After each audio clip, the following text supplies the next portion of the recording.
Get off my lake right now, or I'm calling the police. That was the very first thing I heard that morning. Not the soft chirping of cardinals, not the gentle ripple of water brushing against the dock, but a voice sharp enough to slice through metal. I turned slowly, my coffee mug paused halfway to my lips, and saw a woman standing right at the edge of my property. She was trembling with fury, her perfectly styled bob not moving an inch despite the intensity of her rage. Her finger was pointed straight at me, as if she were casting some kind of curse. "I'm sorry?" I asked, genuinely confused. I was standing on my own dock, attached to my own cabin, holding my own fishing rod. "You heard me," she screamed, stomping down the gravel slope in heels completely unsuited for the woods. "I am Cynthia Vance, president of the Blackwood Shores HOA, and you are violating the exclusive community use policy. Leave immediately." I glanced at her, then out at the lake, calm, glassy, mist rising gently like steam, and then back at her again. "Ma'am," I said calmly, keeping my voice low the way I used to in courtrooms when I wanted someone to unravel themselves, "I own this cabin. I closed on it 3 months ago. I'm fairly certain fishing off my own deck comes with it."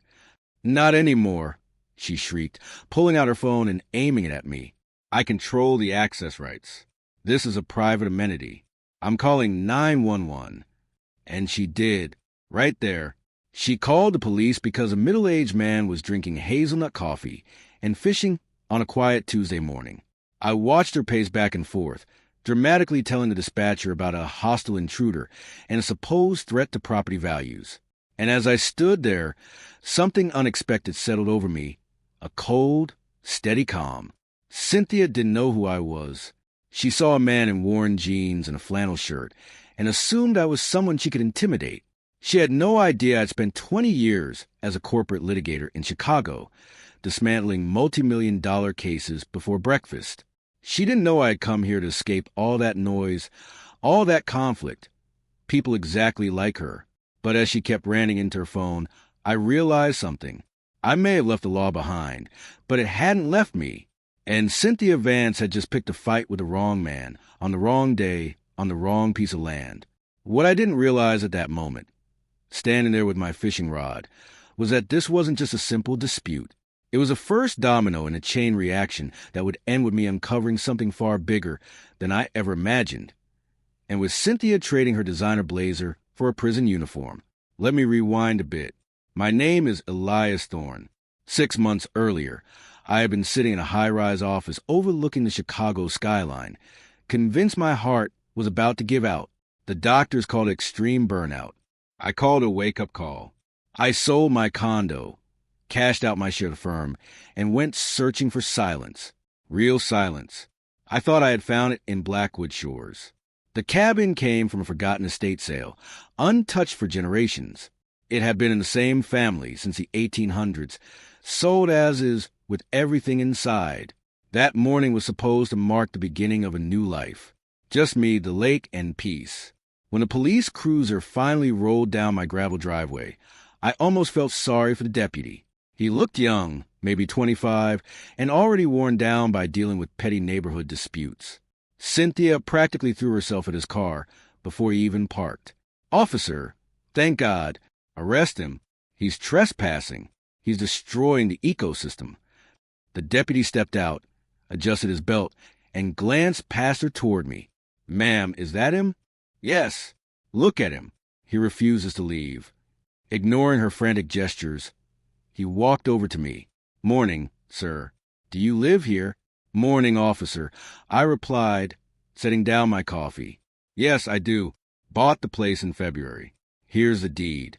Fishing license is in my back pocket." I handed over the documents I had already grabbed. Old habits die hard. He examined everything carefully, glanced at the cabin behind me, then turned back to Cynthia. "Ma'am, this is his property. He's fishing on his own land. This isn't even a civil issue. It's just a man fishing." Her face turned a deep, furious red. "You don't understand," she snapped.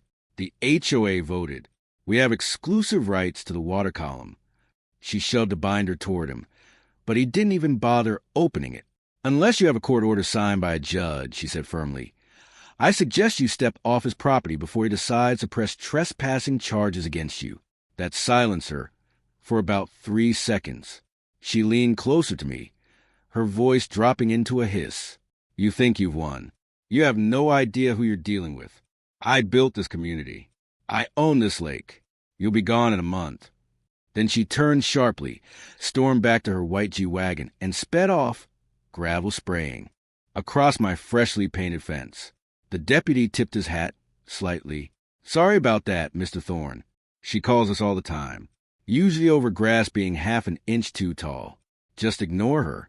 I will, I said, but I knew better. People like Cynthia don't stop. They escalate, and escalate she did. The next morning, my front door was covered in bright orange notices, like the kind slapped on abandoned cars. Cease and desist. Fine, $5,000.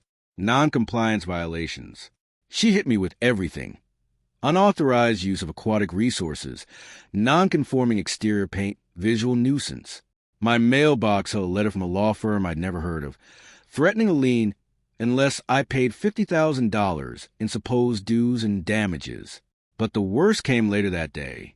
I was in the backyard chopping wood when I noticed 2 men standing at the edge of my property. They were dressed in full tactical gear, private security. Can I help you? I called out. HOA patrol, one of them said flatly, monitoring shoreline access. You're standing on my land. We're on an easement, he replied, clearly repeating a script.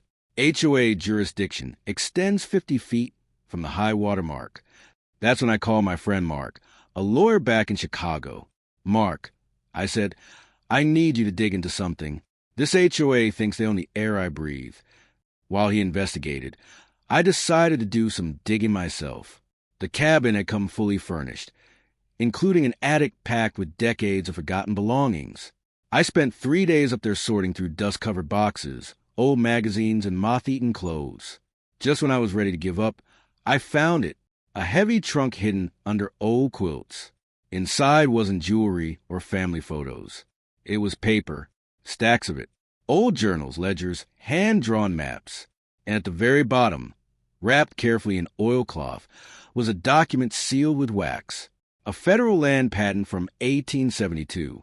I read it slowly, translating the archaic legal language in my head. Then I pulled up the county map and started comparing coordinates.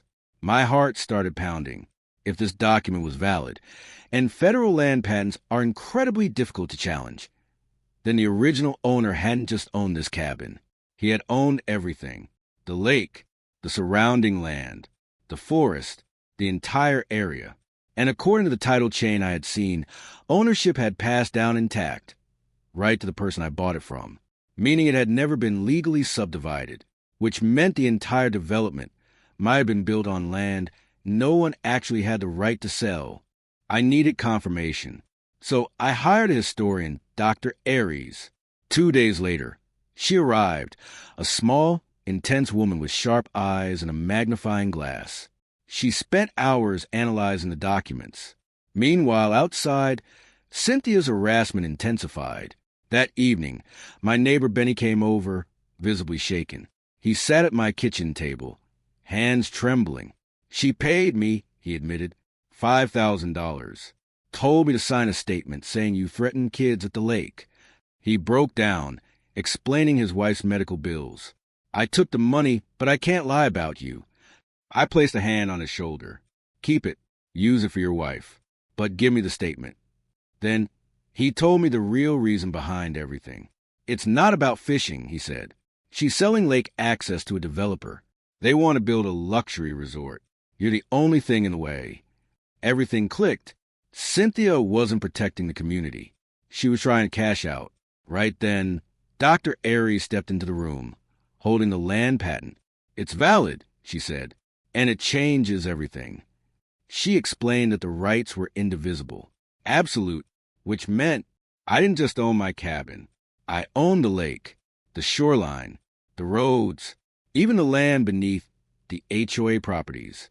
I looked out at the water, then back at her. You're saying the HOA president is trespassing every time she goes home? Legally, she said, yes. That's when I knew. This wasn't going to end in a courtroom. It would end right here,